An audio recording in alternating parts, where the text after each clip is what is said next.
Hey ho, let's go. So, good morning. Who's hungover? Honest people, I like. So, yeah, we're starting a little bit late, so if you want something to drink, just get it in between the sessions, or during my session, because I'll skip the break. Who hasn't been to Carl's session at any time in the past? He has never been or been? Yeah. Carl Webster, one of his sessions. Who has never been there? Never. Great. In that case, Carl inspired me and multiple of my customers because I was installing System Center or Citrix, and a few of the products said, well, you've got AD replication problems, fix those first. After you fix them, then we'll talk. So yeah, that inspired me to start scripting an Active Directory health check. So at first just replication problems. That seemed pretty easy to do. But that was with the old DOS commands. So after that I tried it in PowerShell, and that was a little bit more challenging, but it was fun. More challenging than yeah, because with the netsh commands you can bing that. So the PowerShell commands, the commands were available, but only in Server 2012 or later. My goal was to make it possible in Server 28 also, and PowerShell version 2. So the few of the goals I had when starting the script, I put in one of the slides. You can write your PowerShell command. I actually did, so I'll show you. For the people who don't know me, I'm Jeff Wouters. I'm a freelance consultant, trainer, author, and I'm the founder of the Dutch PowerShell user group. It's the 1st of June right now, so on the 19th we'll have Jeffrey Snover as a speaker in the PowerShell user group. So for me that's kind of like a woo! So for the people who don't know him, he's the inventor of PowerShell. So that's kind of a big deal. he wants Linux. Oui? Linux? So, yeah. Why start a PowerShell Active Directory health check? First of all, customers, I come in, they have Active Directory challenges, mainly because of negligence. That's 9 out of 10 times it's a problem. It comes down to negligence or the absence of procedures when a trust isn't necessary anymore. When a domain controller fails, they just yank out the cable and the Active Directory object remains there. So Active Directory will keep trying to replicate to that non-existing domain controller. And yeah, that's not very good. So basically, admins do this. And next they say, and I'm like, but then they do it again. And we're like,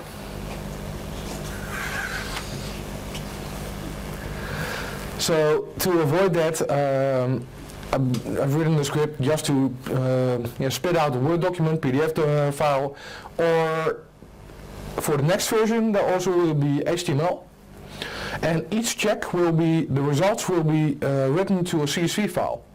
So for me this is also a way to generate work, customers.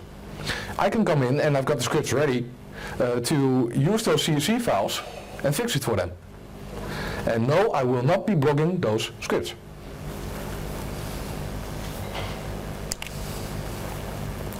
So for this, a special thanks to my customers, my fellow Windows PowerShell MVPs, because Active Directory, I'm using LDAP queries instead of using the commandlets, and I'll show you why.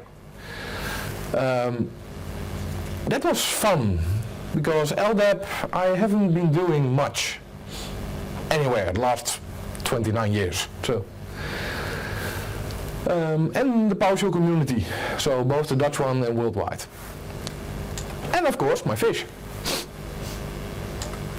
So in case the people don't know it,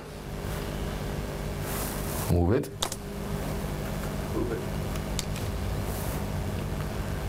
Movie doesn't work. Too bad. I had a picture of my fish eating, and yeah. So a special thanks to that person over there, Carl Webster, because all of the code I'm using to generate the Word file came directly from his scripts. And I was in. Yeah. I believe Carl, Ian, me and a few others are going to be working together, I hope, to at least improve the Word documentation part of the script, because that's where the performance improvement can be gained, execution improvement. So, Carl, I saw your picture, the accidental Citrix admin. Well, looking at what you've been doing lately, that's wrong. This is better. So, one of the fundamentals when I started writing the script, it has to work for all domains. So if you're in a forest, I want the script to read all the child domains in that forest. Every check I'm doing is a requirement. It has to work for all the domains. It has to work with PowerShell version 2 or above. So that means I can't use stuff that stopped working in version 3, for example. But also the other way around. Version 4 has offered a new syntax that made things like 10 times faster at certain situations, specifically at loops. I can't use that yet. So the moment Microsoft stops supporting PowerShell version 2, I will too stop supporting it. And that's when I start, I will be able to use the faster and improvements. It works with a few system resources, so I'll show you with the for each and for each object what the difference is. I can do this with 3 gigabytes of RAM, depending on your Active Directory, but for the Dutch people, Rijkswaterstaat, I was able to do it with 3 gigabytes of RAM. When I used a different method, I had an ISE, PowerShell ISE process running of 18 gigs. So one of the Citrix admins came to me and, dude, what the hell are you doing? So that was for me a sign that I needed to change a few things. It works without administrator privileges, permissions. So a user can check things in Active Directory through LDAP. And you'll be amazed what a user can check in LDAP, through LDAP.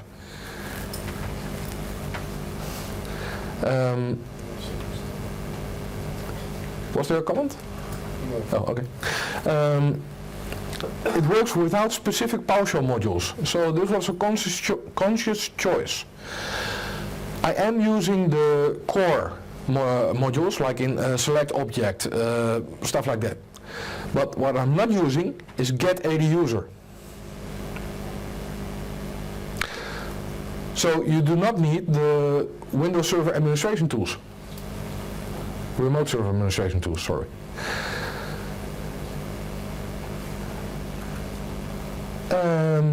I believe this is correct, but Carl, correct me if I'm wrong. It works with PowerShell, with Microsoft Word 2007 or later. Okay. So, what is it currently doing? A whole bunch of user checks. This mainly because there are some applications out there that query your Active Directory in the wrong way. They query everything and then start filtering. And when you're using LDAP, you can query pretty accurate to the point, instead of just getting everything.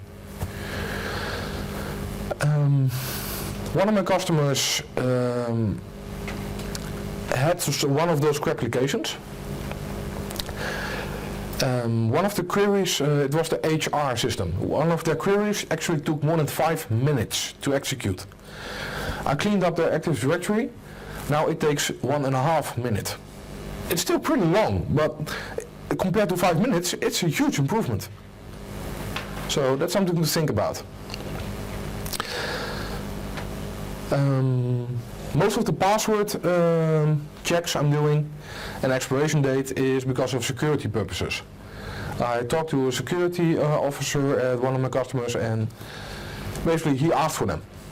So that's also to you. If you have any feature requests, any checks you want in there, email me. And Carl knows, if you email me, I will either tell you, yes, I'm checking that, or right now I do. So. Groups, privileged groups with no members, many members. Think about domain admins. Enterprise customer of mine had 36 domain admins. For me, in my opinion, that's crazy. And those were user objects. Some of them weren't even users, they were service accounts. So just something to think about.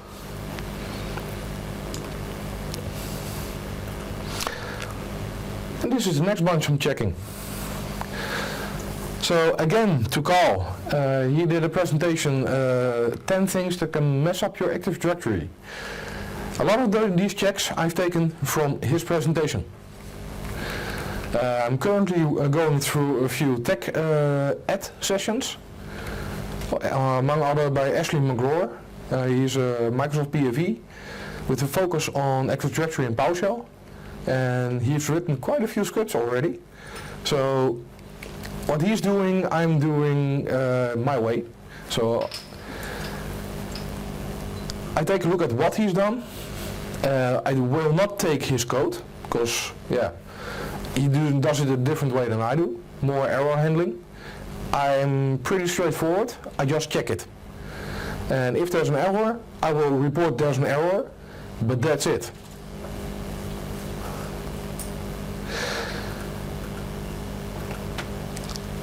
So all of this is in version 1.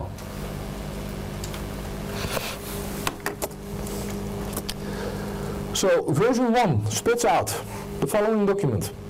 Pretty straightforward, like Carl's document. For each domain, it does all the checks. Only the checks that are applicable to this domain, so it has found something, it will show. Something I'm still writing, so that's why the script will be released this evening instead of right now, is with every check, I want to put in a few lines why this is bad.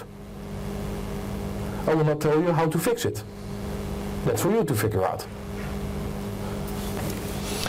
So why am I not telling you how to fix it? Who knows the Microsoft RAP or RAS? It's a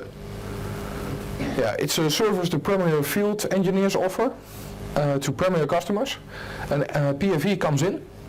For example, he checks your Active Directory, they give you a decent report, and they go with you through the results, and they help you fix it. So what I won't do is take their business away. I will not tell you how to fix it. You can either hire a consultant, you can hire Microsoft, you can hire me, I don't care.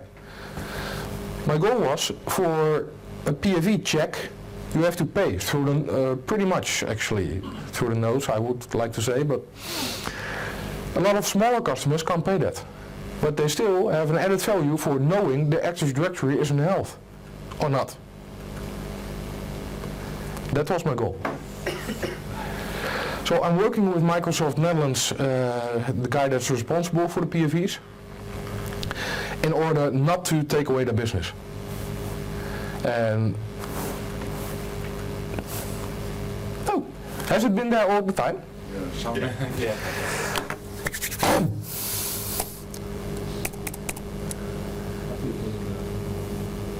Woo! So, for each domain, in this case mythos.lan, I'm checking subnet errors, stale trusts, 80 sites without a description, and without a description. That's just something I put in there because of my OCD. I want a description in every single object in my Active Directory. Why?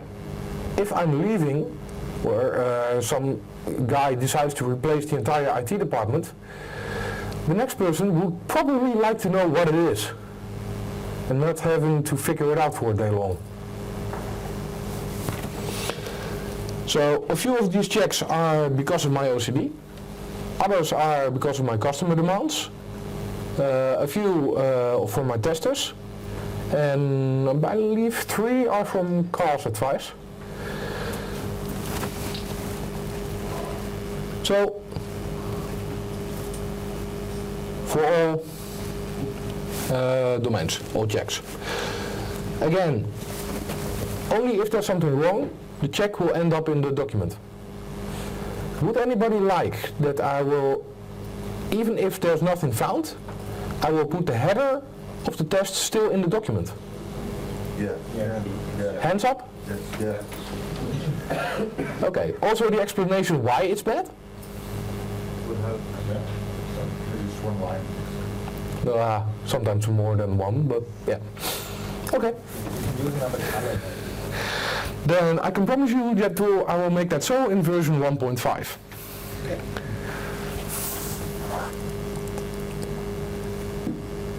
Looking at the code, I'm not even close to Carl's number yet. I'm only at 1902 lines. Carl's largest script is at 7,000 right now? Almost 8,000. Yeah, no. Not yet. So, for me, just going up, what I've done. The code has been recorded, thank you.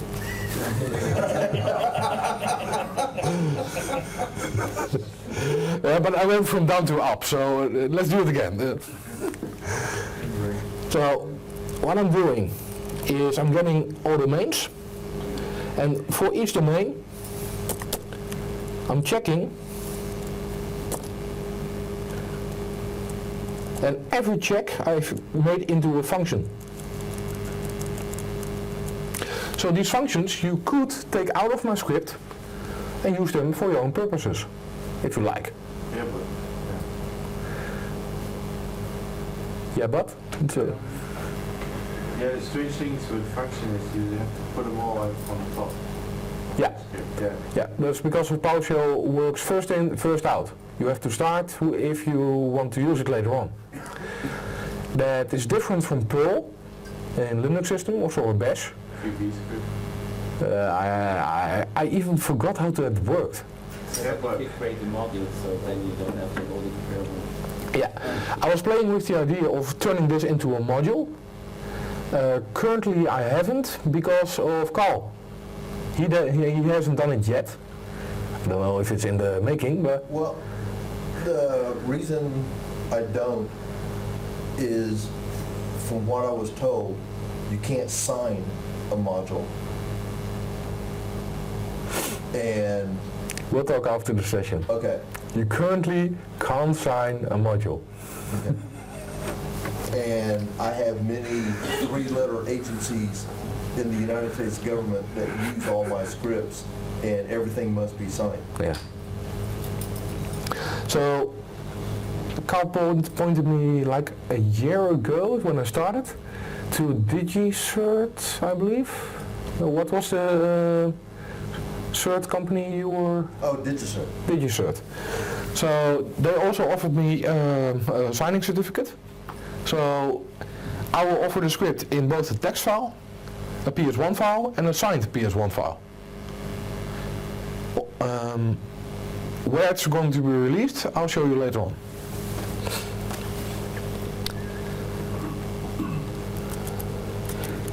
what did you use to query Active Directory? Yeah, good point.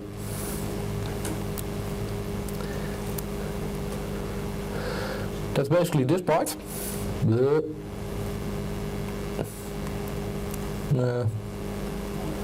This part. LDAP. Yeah, you use the .NET objects. Yeah. Yeah. Yeah, maybe if you use or you could use AutoDB. I think that will. The what? AutoDB database. You can connect to Good the point. directory as a database and query it and get everything. And I think the script will be much shorter. Okay. I'll make a note out of that. Thank you. Yeah.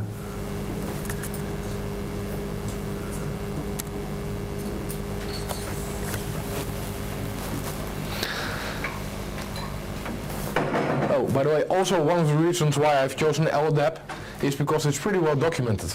Yeah, but with AutoDB, you use the same LDAP queries, and it's really easy to get all the info. Well, Almost every Visual Basic script that does something in Active Directory is using AutoDB. okay. I'll take a look. Thanks. Yeah. So, release will be on my blog. It will be today.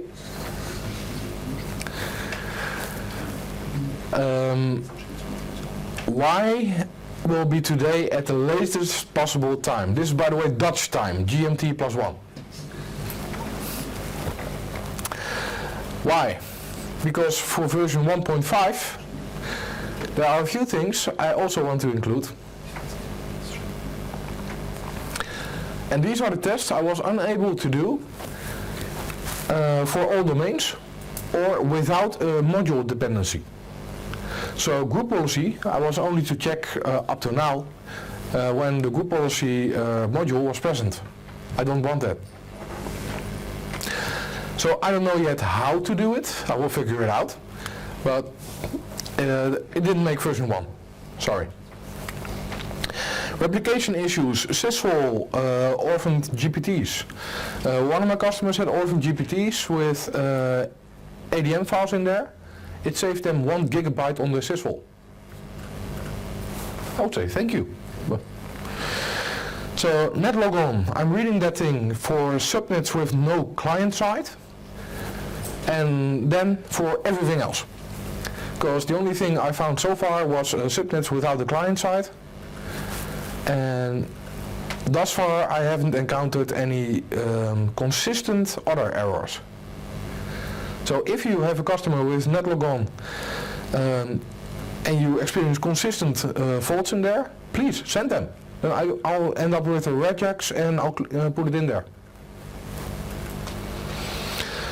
So trust and replication.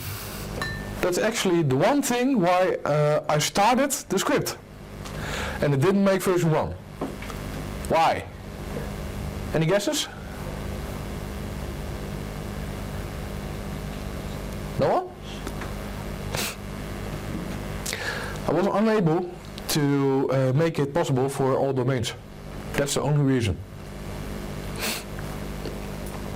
So last evening I did a lot of brainstorming, and eventually I decided to remove these checks from version 1.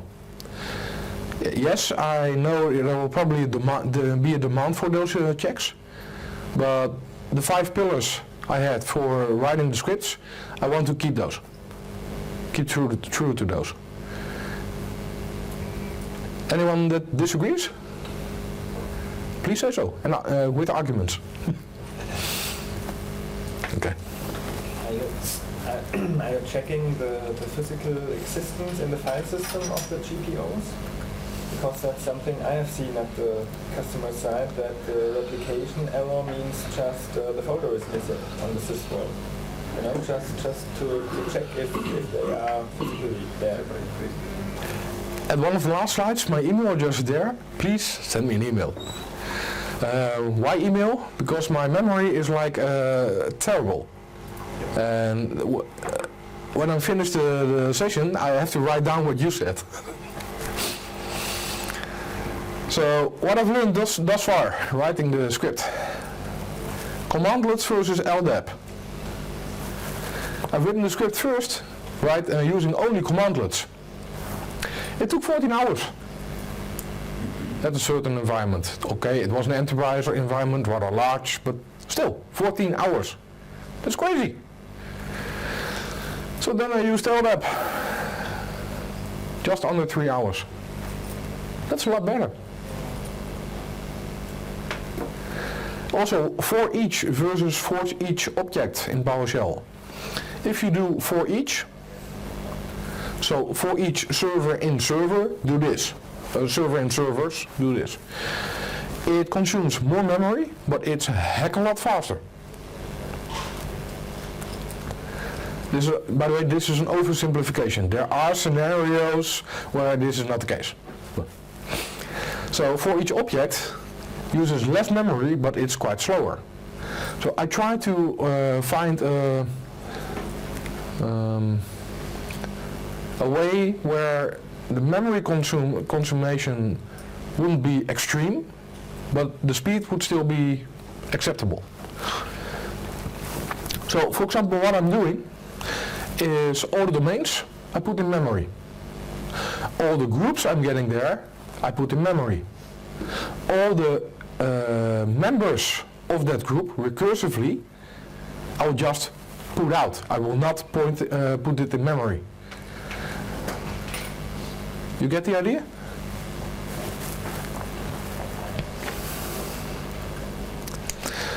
So, release of version 1.5. Tomorrow. No, not tomorrow. June 13th. So, if anybody has a calendar, Friday the 13th. I saw it was possible, so I picked that date. So, my to-do list for version 2, that's the current to-do list. Output to HTML. Output to CSV files, so I can actually use the CSV files. Exclusions to the test. So what if you have a test? You want to execute it in your enterprise environment every week. You may want to exclude certain objects from your test. Maybe it's disabled accounts and you're like, yeah, I know, that's our procedure. You can either edit the code or simply put it in the exclusion. You can also offer that exclusion file to your HR department if you want.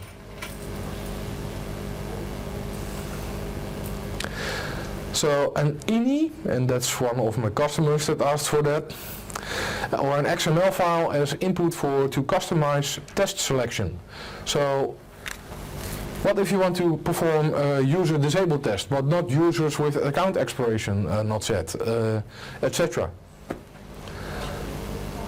I want to be able to customize those selections. That's something Tom? Yeah. Tom de Vrede and I talked about. A GUI for creating an input file, or better yet, selecting either Carl script, my script, any script. That's kind of looks alike. And yeah, selecting the script, creating an input file, or downloading the script, executing it, etc. So it's on my list for V2. What I would like is up the minimum PowerShell version, but that depends on Microsoft, when they will stop supporting V2. So feature requests, again, email me, I like them. And please don't email me one line, I would like this, arguments. Preferably even examples, or netlogon files.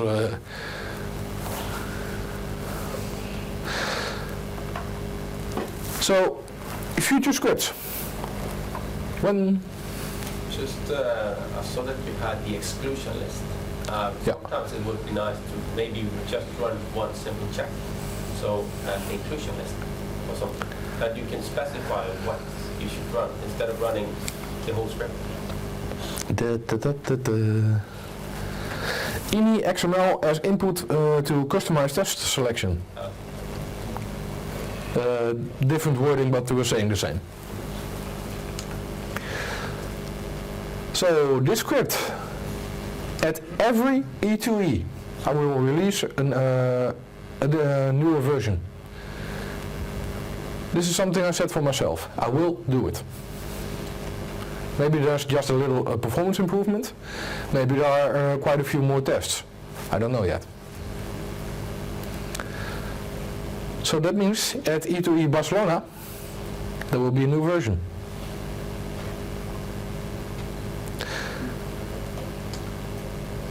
Are there any questions?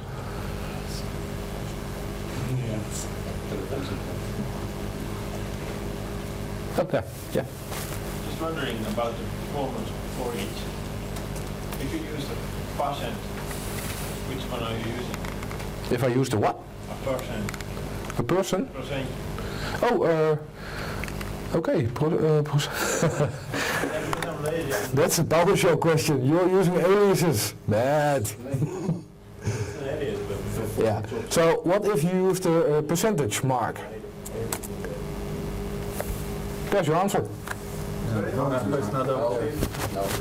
Bollocks. Only you see the answer. Anonymous sees the answer. There's no output. The answer is B. First, I'm starting Zoom it. Yes, the pipette is B. Pipette is something that's a reference.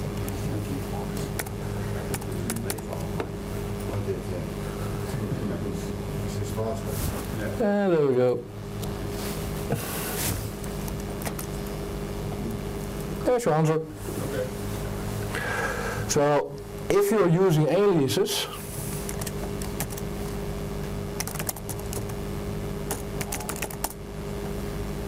these are the aliases in PowerShell. And Ed Wilson, the Microsoft scripting guy, has actually written a script to replace the aliases in scripts.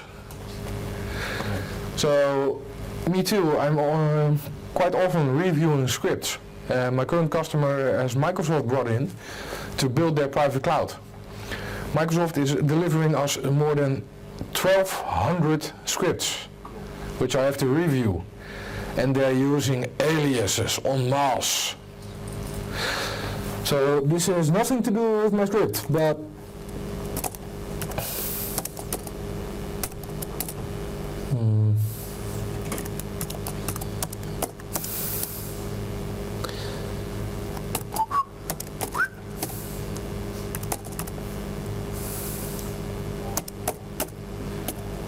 what does this do? Get services.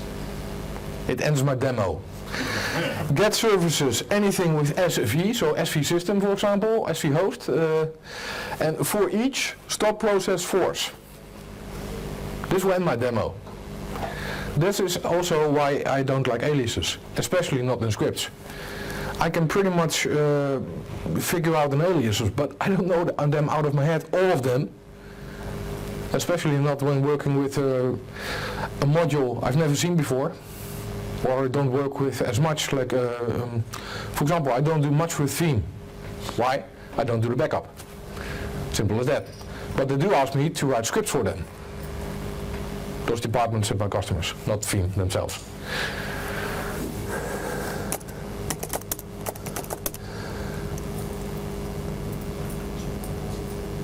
So, are there any, I thought I asked it already. If there are no more questions, then normally I just do it like that. So, I'd like to thank you. And I think I kept within my time. Okay.